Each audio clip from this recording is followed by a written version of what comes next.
Yes, Sammy, that's the trophy I won for breaking the world record.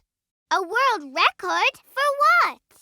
Well, you'll never believe this, Mya, but I won this for making the world's biggest sandwich. World's biggest sandwich?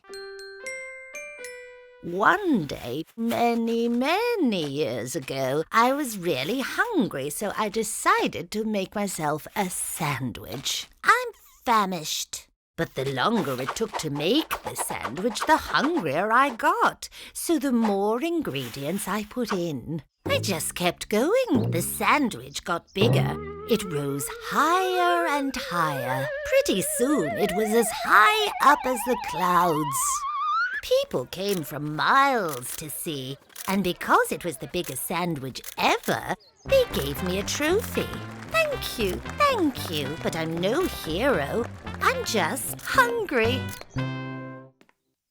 And that's how I remember it. Really? What do you think, Mya?